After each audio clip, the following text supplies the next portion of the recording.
Hello everyone, let's start our today's topic. What is our today's topic? That is forfeiture of share and reissue.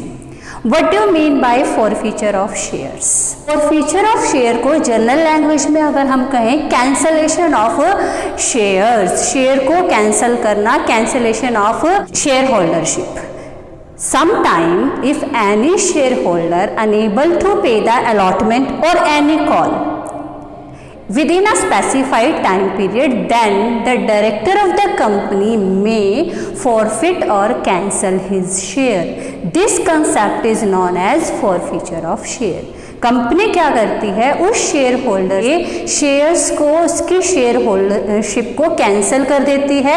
Member register में से उसके name को cut कर दिया जाता है. शेयर फॉरफिट करने के बाद वो शेयर होल्डर कंपनी का शेयर होल्डर या मेंबर नहीं रहता. लेकिन कंपनी ऐसा कर कब सकती है, जब कंपनी का आर्टिकल ऑफ एसोसिएशन अलाउ करे. इससे रिलेटेड प्रोविज़न किस में लिखे होने चाहिए, कंपनी के रिलेटेड रूल किस में लिखे होते हैं, कंपनी के आर्टिकल्स में राइट किए होते हैं. बट अगर आर्टिकल ऑफ एसोसिएशन इससे रिलेटेड, रूल से रिलेटेड, प्रोविज़न से रिलेटेड साइलेंट है, फिर कौन से प्रोविज़न अप्लाई होंगे. इसमें कंपनी एक्ट 2013 के टेबल एफ शेड्यूल 1 के जो रूल हैं वो अप्लाई होंगे. शेयर को फॉरफिट करने का प्रोसीजर क्या है, क्या प्रोसीजर फॉलो किया जाएगा.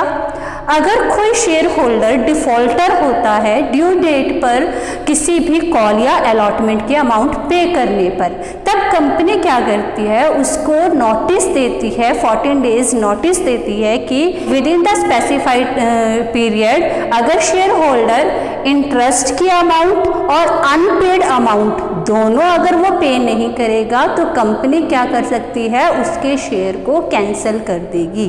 तो पहले उसको नोटिस देना पड़ेगा, लेकिन नोटिस देने के बाद भी अगर वो शेयर होल्डर पेमेंट नहीं करता तो कंपनी के जो डायरेक्टर हैं वो एक रेजोल्यूशन पास करेंगे और उसके शेयर को फॉरफिट कर लिया जाएगा.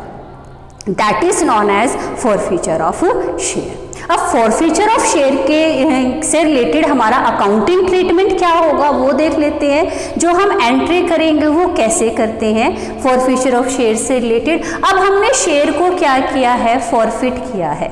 अब शेयर खत्म हो गए, कैंसिल हो गए, हम शेयर को कैंसिल करते हैं. जब हमारे शेयर्स आते हैं तो शेयर कैपिटल इंक्रीज होती है. सेम एज इट इज यहाँ अपोजिट होगा. आपके शेयर कैंसिल हो रहे हैं तो आपकी शेयर कैपिटल क्या होगी, इंक्रीज नहीं होगी, वो क्या होगी, डिक्रीज होगी. तो हम शेयर कैपिटल अकाउंट को डेबिट करेंगे. हम यहाँ राइट करेंगे. हमारी फर्स्ट जो जर्नल एंट्री है इससे रिलेटेड क्या होगी, फर्स्ट जर्नल एंट्री आप करोगे शेयर कैपिटल अकाउंट डेबिट. हमारा शेयर कैपिटल अकाउंट हमने डेबिट कर दिया.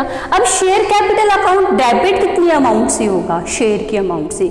जितनी अमाउंट कंपनी ने कॉल्ड अप की है उस अमाउंट से हमारा शेयर कैपिटल अकाउंट डेबिट होगा. Remember it. अगर आपने शेयर की शेयर जो है फुल्ली कॉल्ड अप है तो यहाँ फुल्ली पेड अप अमाउंट आएगी. लेकिन अगर कंपनी ने सारी अमाउंट हो सकता है कॉल ना की हो तो वो कॉल्ड अप अमाउंट से हम डेबिट करेंगे.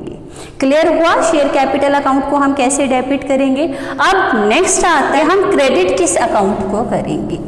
तो जो क्रेडिट किया है हमने कि जो शेयर होल्डर है वो जिस अमाउंट को पे करने में अनेबल हुआ है उस अकाउंट को हम यहाँ क्रेडिट करेंगे. फॉर एग्जाम्पल अलॉटमेंट की अमाउंट उसने पे नहीं की, एप्लीकेशन की अमाउंट उसने पे कर दी, बट अलॉटमेंट जब ड्यू हुई उसका रिसीविंग का टाइम आया वो उसकी पेमेंट उसने नहीं की. सेम एज इट इज उसने कॉल की पेमेंट नहीं की.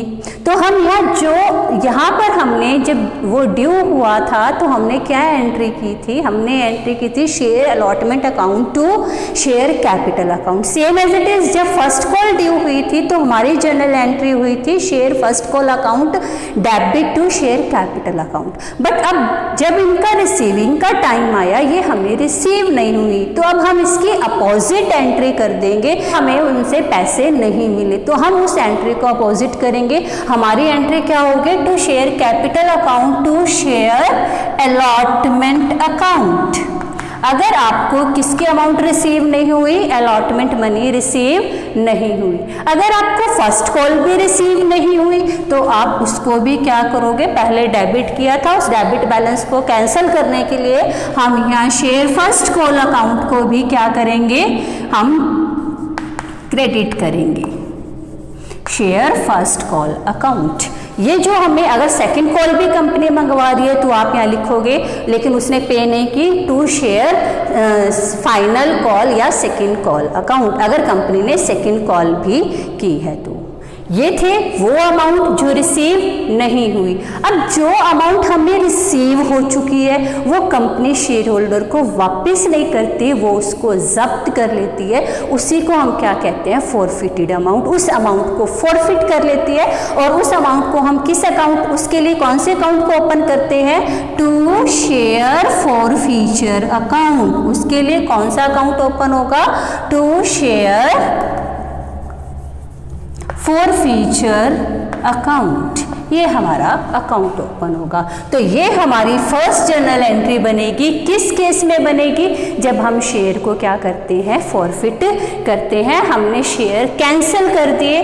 अब इस जो हमारे ये जर्नल एंट्री है इसका बैलेंस शीट में अगर हमारा क्वेश्चन इतना ही है, हमने शेयर को क्या कर लिया, फॉरफिट कर लिया, तो अब हम इसको बैलेंस शीट में कैसे शो करेंगे, जो हमारे शेयर जितने हमने कैंसिल किए हैं उतने से हमारी शेयर कैपिटल जो है वो रिड्यूस हो जाएगी। सब्सक्राइब्ड कैपिटल जो है वो हमारी, उसमें से हम उतने शेयर को क्या करेंगे, कम कर देंगे, वो अमाउंट आ जाएगी। और फिर ये जो शेयर फॉरफीचर वाली अमाउंट है ये हमारे लिए क्या है, प्रॉफिट, ये हमारा किस में ऐड हो जाएगा, सब्सक्राइब्ड कैपिटल में ऐड हो जाएगा।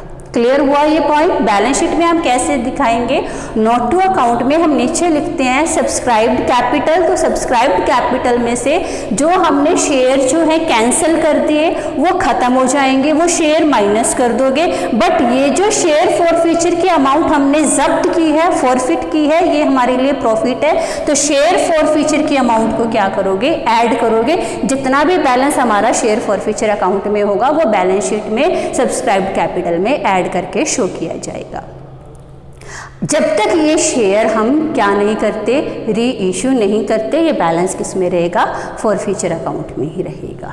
क्लियर हुआ पॉइंट। समटाइम क्वेश्चन में क्या होता है कि हम इनके लिए अलग अलग अकाउंट ओपन नहीं करती कंपनी, जो है टू शेयर अलॉटमेंट, अगर उसने अलॉटमेंट की अमाउंट पे नहीं की या फर्स्ट कॉल की अमाउंट पे नहीं की तो इसके लिए अलग अलग सेपरेट अकाउंट ओपन नहीं किया जाता। हम इन सबके प्लेस पर एक ही अकाउंट ओपन कर देते हैं और उसके लिए क्या एंट्री होती है, टू कॉल्स इन एरियर।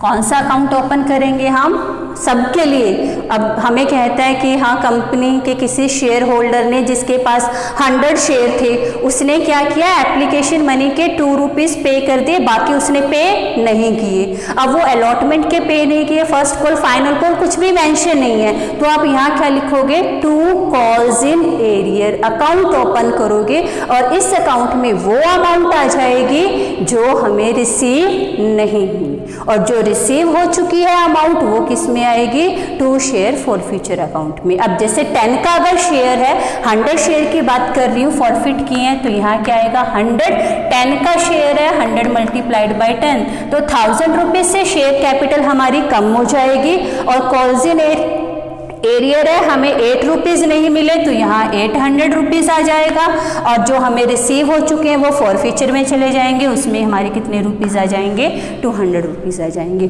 तो इस वे में हमारी फॉरफीचर की एंट्री बनती है।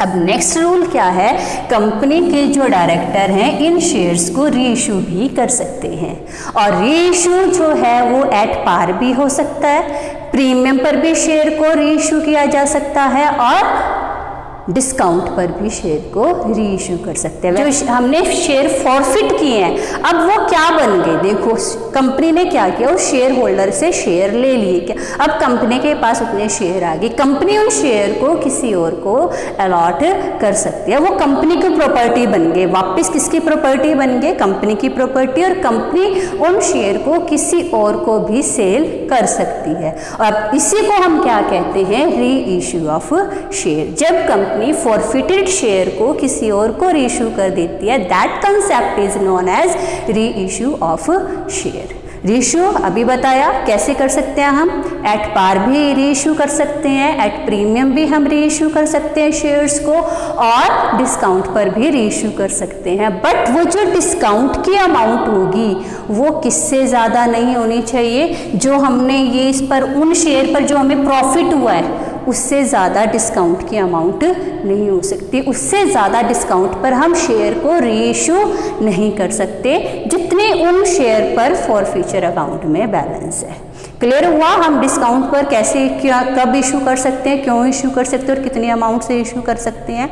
अब उसके लिए हमारी एंट्री क्या बनेगी, जब हम रीइशू करेंगे इन्हीं शेयर को हम क्या करते हैं, अब रीइशू करते हैं। तो रीइशू करने पर हम complete fully paid up ratio कर रहे हैं तो हमारे पास बैंक बैलेंस आएगा, तो बैंक अकाउंट डेबिट करोगे, हमने डेबिट कर दिया। अगर आप क्या करते हो, एट पार इशू करते हो तो हम क्या लिखेंगे, टू शेयर कैपिटल अकाउंट। हमारी कैपिटल फिर से इंक्रीज हो गई, कितने के थे हमारे 1000 था, हम एट पार इशू कर रहे हैं तो हमारे पास फिर से कितने रुपीज आ गए, 1000 रुपीज आ गए। अगर यही शेयर हम कितने पर इशू करते हैं, हम प्रीमियम पर, कि हमारा 10 का शेयर था हमने 11 में रीइशू कर दिया तो 1 रुपीज़ का क्या हो गया हमारा प्रीमियम, तो यहाँ हमारा कौन सा अकाउंट ओपन हो जाएगा, security premium reserve account open हो जाएगा। ठीक है, 1 रुपीज़ का है तो हम यहाँ 100 और हमें कितने रिसीव हो जाएंगे, 1100 रुपीज़ रिसीव हो जाएंगे। अब नेक्स्ट कंसेप्ट है, अगर आप इन शेयर्स को रीइशू करते हो, किस पर रीइशू करते हो, डिस्काउंट पर रीइशू करते हो, तब क्या होगा। अब हम यहाँ जब नॉर्मली हम डिस्काउंट पर इशू करते हैं तो डिस्काउंट अकाउंट जो डेबिट होता है तो हम bank account debit, discount account debit to share capital account. Basically हमारी जनरल एंट्री ये बनती है, हम कह रहे हैं जो हमारा 10 रुपीज़ का शेयर था कंपनी उसको 9 रुपीज़ में क्या कर रही है, री इशू कर रही है, 1 रुपये का हमने क्या दे दिया, डिस्काउंट दे दिया। तो अब ये जो डिस्काउंट है, यहाँ डिस्काउंट, इस डिस्काउंट को हम कहाँ से कवर करेंगे, फॉरफीचर अकाउंट से कवर करेंगे। तो यहाँ हम डिस्काउंट अकाउंट को डेबिट ना करके हम कौन से अकाउंट को डेबिट करेंगे, शेयर फॉरफीचर अकाउंट को डेबिट करोगे। कौन सा अकाउंट डेबिट होगा हमारा, शेयर फॉरफीचर। जितने डिस्काउंट पर हम शेयर को रीइशू कर रहे हैं वो डिस्काउंट हम कहाँ से कवर करेंगे, शेयर फॉरफीचर अकाउंट से कवर करेंगे। अब हमारा 1000 के शेयर्स हैं, 1000 रुपीज़ लिखा, हमने 1 रुपये डिस्काउंट पर इशू कर रहे हैं, इट मीन्स हमें 900 तो रिसीव हो गए बट 100 का हमें क्या हो गया, डिस्काउंट दे दिया हमने, वो हमारे लिए लॉस है और लॉस को हम कहाँ से कवर करते हैं, प्रॉफिट से कवर करते हैं, तो हमने शेयर फॉरफीचर अकाउंट कर दिया। अब हमारा फॉरफीचर, अब हमारी जो शेयर जो थे फॉरफिट कर लिए, शेयर इशू कर दिए, दोबारा से हमारी शेयर कैपिटल उतनी होगी। अब हम इस शेयर फॉरफीचर अकाउंट का क्या करें, क्योंकि अब जब हमने यहाँ किया था हमारा जो शेयर फॉरफीचर था उसमें कितना बैलेंस था, 200 का बैलेंस था, 100 तो कैंसिल हो गया, हमने यूज़ कर लिया, 200 का प्रॉफिट हुआ था, 100 का प्रॉफिट लॉस से कवर हो गया। अब फॉरफीचर अकाउंट में 100 रुपीज़ बचे हुए हैं, बाकी सारे account share capital account debit हुआ था 1000 से, जब रीइशू किया क्रेडिट कर दिया, सब बैलेंस हो गया। अब जो ये फॉरफीचर अकाउंट में जो बैलेंस बचा हुआ है इसका हम क्या करेंगे, तो जो ये शेयर फॉरफीचर अकाउंट में जितना भी बैलेंस होता है, अगर हम शेयर को रीइशू कर देते हैं कब, किस टाइम की बात कर रही हूँ, जब हम शेयर्स को क्या करते हैं, रीइश्यू करते हैं, तो जो शेयर फॉरफीचर अकाउंट में बैलेंस बचता है वो कंपनी के लिए कैपिटल प्रॉफिट होता है। कौन सा प्रॉफिट होता है, कैपिटल प्रॉफिट, और उसके लिए कौन सा अकाउंट ओपन होता है, कैपिटल रिजर्व अकाउंट। तो ये जो बचा हुआ फॉरफीचर अकाउंट का प्रॉफिट है, फॉरफीचर अकाउंट का बैलेंस है, उसके लिए हम एक और एंट्री करेंगे, थर्ड एंट्री, और वो क्या एंट्री होगी, share forfeiture account debit to capital reserve account.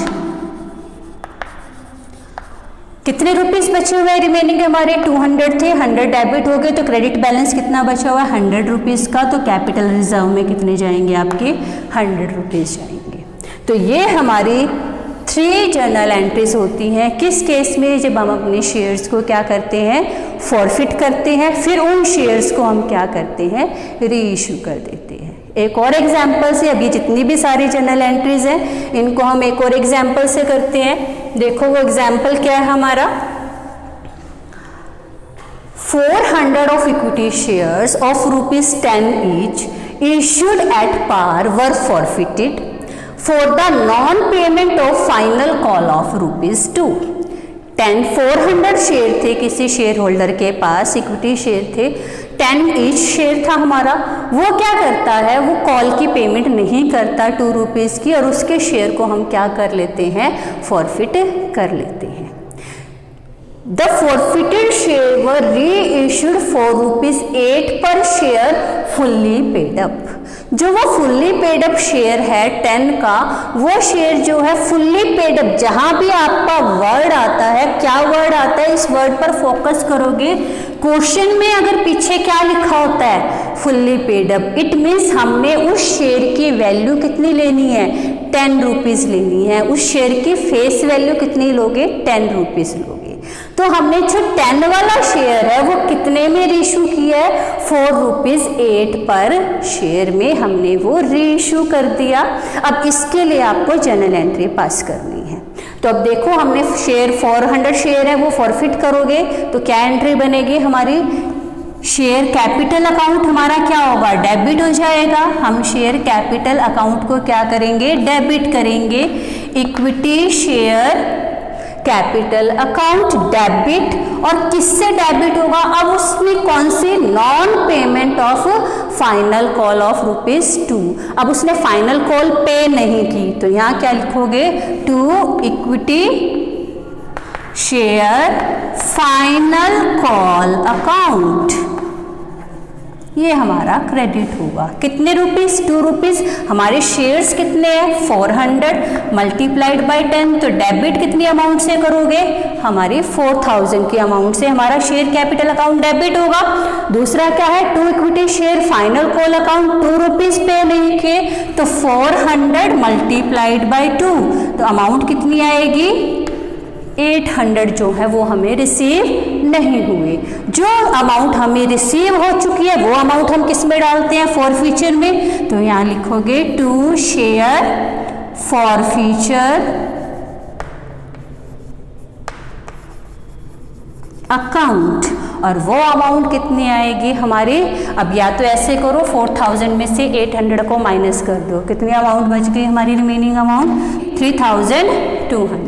या फिर आप क्या कर सकते हो, 400 के शेयर हैं और इससे हमें कितने रुपीस मिल चुके हैं, 8 रुपीस मिल चुके हैं, मल्टीप्लाइड बाय 8, तो हमारे कितना आएगा, 3200। तो ये हमारी फर्स्ट जर्नल एंट्री होगी, कब, जब हम शेयर को फॉरफिट करते हैं। अब वो क्या कह रहा है, वो शेयर उसने क्या किए, री इशू किए हैं, कितने में री इशू किए हैं, 8 रुपीज़ में। अब हम एंट्री बनाएंगे री इशू की, बैंक अकाउंट डेबिट होगा जब भी री इशू करोगे, to share capital account, to equity share capital account. अब हम सारे शेयर इशू कर रहे हैं तो यहाँ क्या आएगा, 400 मल्टीप्लाइड बाय शेयर कितने का है, fully paid up, fully paid up मतलब 10 का शेयर है, तो 10 से मल्टीप्लाई करोगे कितनी अमाउंट आएगी, 4000। अब देखो अभी कितने डिस्काउंट पर इशू हुआ है, 10 रुपीज़ का शेयर हम कितने में रीइश्यू कर रहे हैं, 8 रुपीज़ में। तो इट मीन्स 2 रुपीज़ का हमें क्या हो गया, डिस्काउंट देना पड़ा उसको, और ये डिस्काउंट कंपनी के लिए लॉस है। और ये कहाँ से कवर करेंगे हम, शेयर फॉर फ्यूचर अकाउंट से कवर करोगे। तो यहाँ डेबिट कौन सा अकाउंट होगा, शेयर फॉर फ्यूचर अकाउंट जो है वो भी हमारा डेबिट होगा। हमने यहाँ जो क्रेडिट करेंगे बैंक अकाउंट में, हमें रिसीव कितने हुए हैं, 8 रुपीज़ रिसीव हुए हैं। तो 400 मल्टीप्लाइड बाई 8, 2 का डिस्काउंट दे रहे हैं तो 400 मल्टीप्लाइड बाई 2, 32, 4 2 जा 800 हमारे इसमें आ गए।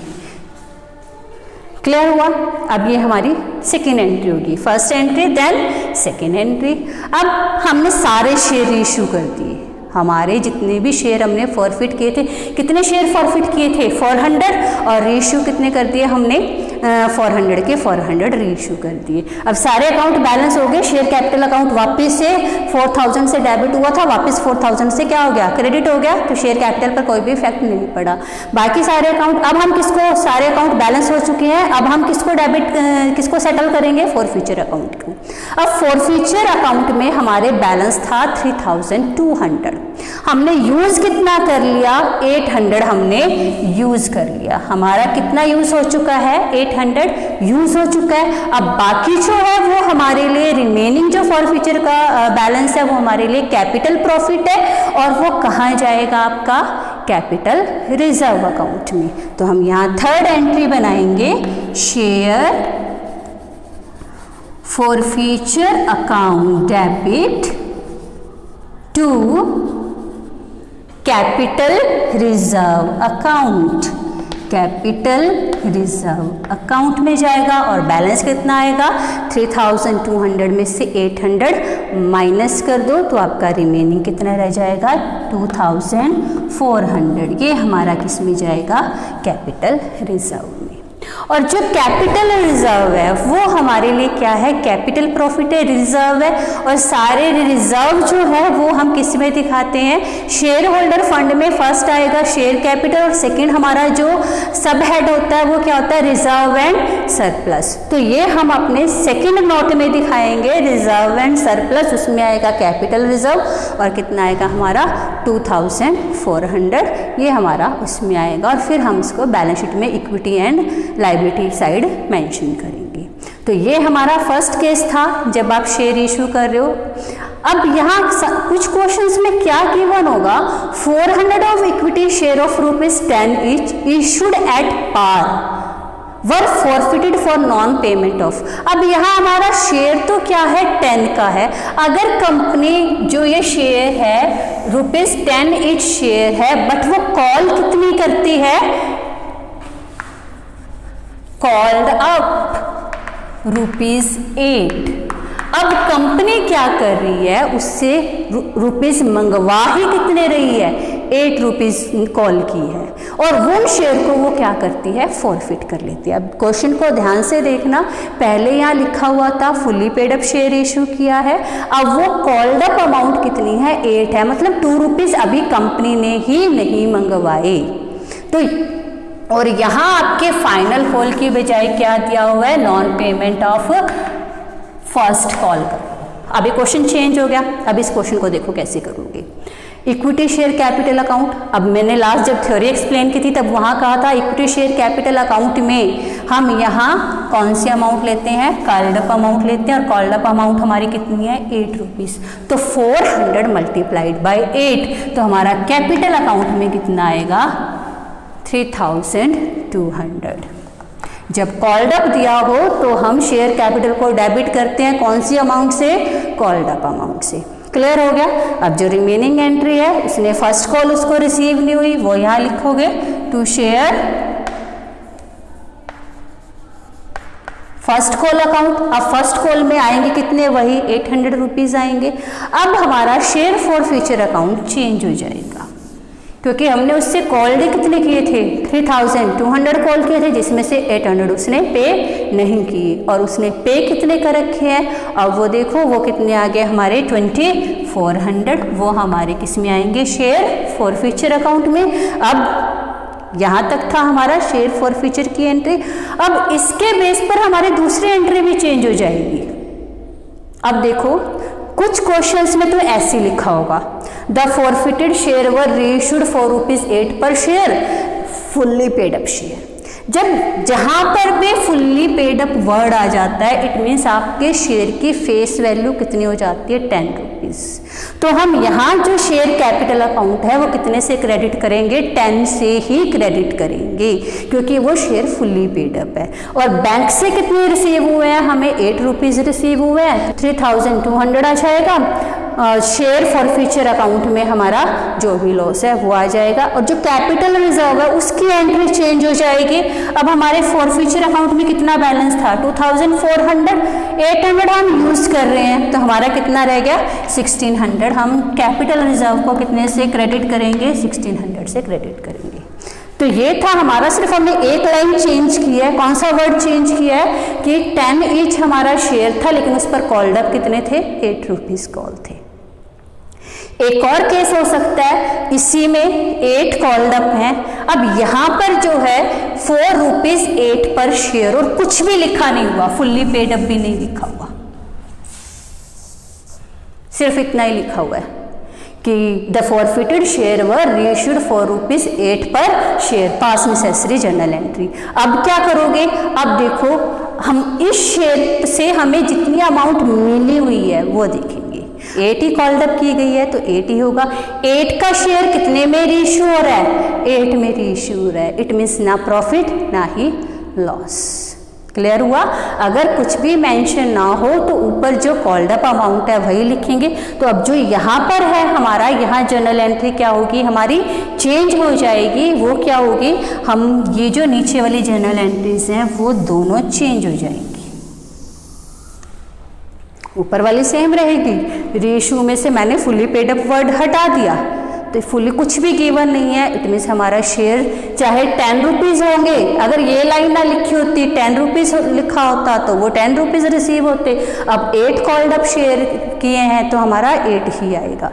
तो अब यहाँ एंट्री बनेगी, bank account debit to share capital account. 8 का शेयर 8 में ही रीइश्यू किया है, तो शेयर में, यहाँ शेयर कैपिटल में भी आपके कितने रुपीज़ आएंगे, 8 रुपीज़ ही आएंगे। तो यहाँ कितना आएगा, 3200। यहाँ भी कितना आएगा, 3200 की अमाउंट आएगी हमारी।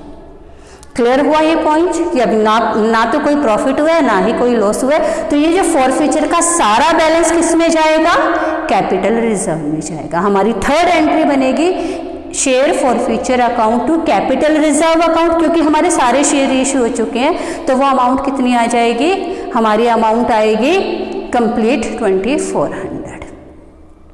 हो गया, ये केस था। अब एक केस और कर लेते हैं, लास्ट है फिर वो, उसके बाद हम अपने टॉपिक को एंड करते हैं। लास्ट हमारा केस जो है, अब इस सिचुएशन में हम क्या करते हैं, जो हमारे ये शेयर इशू हुए हैं, यहाँ हम 10 रुपीज़ ही कॉल कर लेते हैं उससे, ईच हमने किया, 8 कॉल्ड अप नहीं करते हैं। अब नेक्स्ट देखो, अब कैसे करोगे।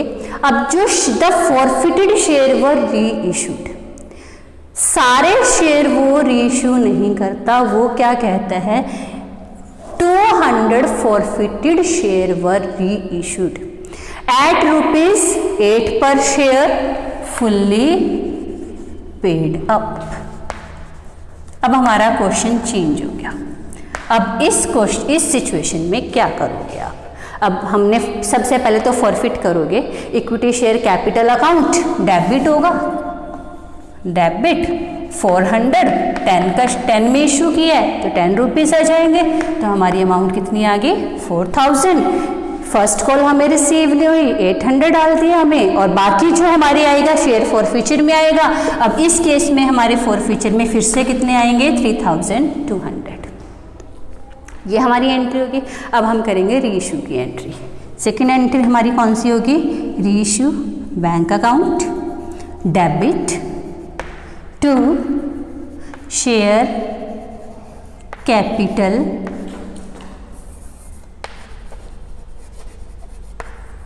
अकाउंट। अब अमाउंट कितनी आएगी, अब हम कितने शेयर जो है वो रेशू कर रहे हैं, हम 200 शेयर रेशू कर रहे हैं, तो यहाँ आएगा 200 मल्टीप्लाइड बाय कितने में है, फुल्ली पेड अप शेयर लिखा है, इट मीन्स 10 का शेयर है ये, तो 10, तो हमारी अमाउंट कितनी आ गई 2000।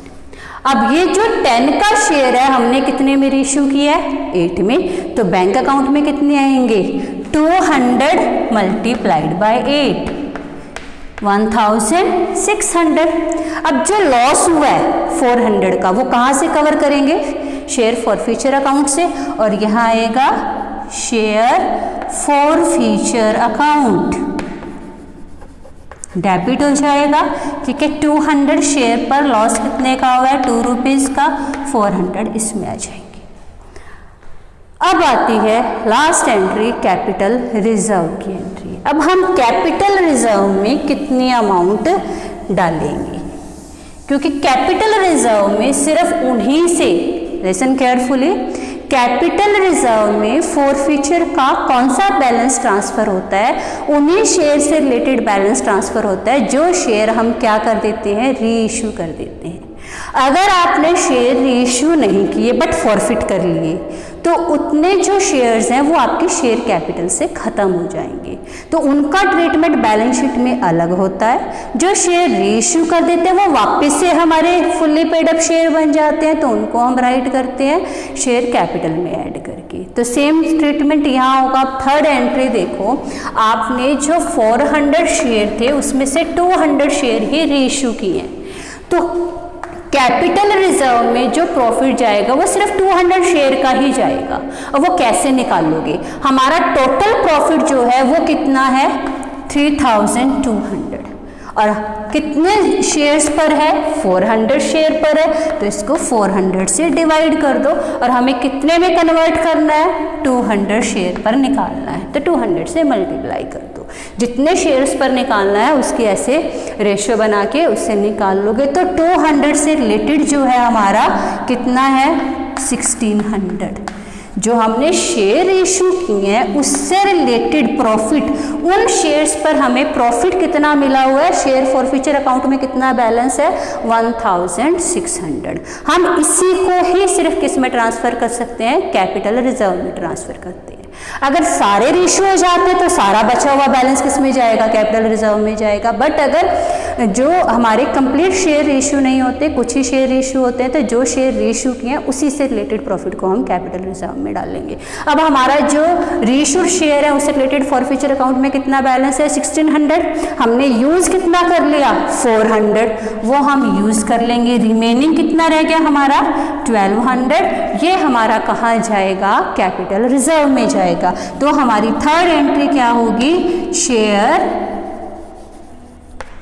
Forfeiture account debit to capital reserve account, और अमाउंट हमारी कितनी आएगी 1200। क्लियर हुआ ये केस कि अगर सारे शेयर इशू होते हैं तब क्या करते हैं, कुछ शेयर इशू किए हैं तब क्या ट्रीटमेंट होगा।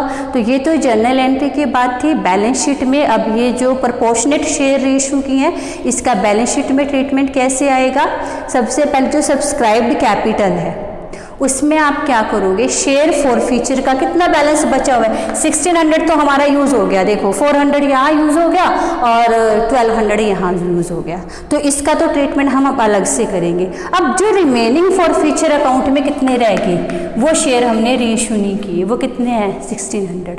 तो जब हम लिखेंगे subscribed and fully paid up, हमारी जो कैपिटल आएगी, हमारी subscribed capital note to account में लिखोगे, उसमें आपके जो शेयर्स हैं वो 200 से कम हो जाएंगे। सपोज करो हमारे जो शेयर हैं वो 1000 है, 1000 शेयर है, 10 ईच शेयर है, तो टोटल अमाउंट हमारी कितनी हो गई 10,000 हमारी शेयर कैपिटल होगी, सब्सक्राइब्ड कैपिटल होगी। बट अब वो क्या कह रहा है, 400 शेयर जो है वो फॉरफिट किए थे, जिसमें से 200 उसने रीइश्यू कर दिए। तो जो 400 फॉरफिट किए तो 200 तो कैंसिल हो गए, वो तो अभी रीइश्यू किए नहीं, वो तो खत्म ही हो चुके हैं, कैंसिल हो चुके हैं। इट मीन्स कंपनी के शेयर कितने से कम हो जाएंगे, 200 से कम हो जाएंगे। तो हमारे शेयर्स कितने रह गए, 200। तो यहाँ पर कैपिटल जो है वो 10,000 की बजाय कितनी आएगी, 8,000 आएगी। और इसमें हम ऐड कर देंगे, क्या ऐड करोगे, शेयर फॉरफीचर का बैलेंस। और वो फॉरफीचर का बैलेंस कितना बचा हुआ है हमारा, 1600। कौन से शेयर से रिलेटेड, ये जो हमने 200 शेयर माइनस किए हैं, ये शेयर माइनस हो जाएंगे बट इनका प्रॉफिट ऐड हो जाएगा। तो हमारा कितना प्रॉफिट ऐड हो जाएगा, 1600 प्रॉफिट ऐड हो जाएगा। तो हमारी टोटल जो सब्सक्राइब्ड कैपिटल है वो कितनी आएगी, 9600 हमारी शेयर कैपिटल आ जाएगी। अब जो ये हमारा कैपिटल रिजर्व में है बैलेंस, इसके लिए ये हमारा सब्सक्राइब्ड कैपिटल का फर्स्ट नोट होता है। हम सेकेंड नोट टू अकाउंट बनाएंगे, वहां लिखेंगे रिजर्व एंड सरप्लस और उसमें डालेंगे कैपिटल रिजर्व। और कैपिटल रिजर्व हमारा कितना है, 1200। ये भी हमारा किस में जाएगा, फिर बैलेंस शीट में जाएगा। पहले नोट टू अकाउंट में लिखोगे, फिर बैलेंस शीट में जाएगा। So this is our today's topic complete. Now you do the practice and understand this concept. Thank you.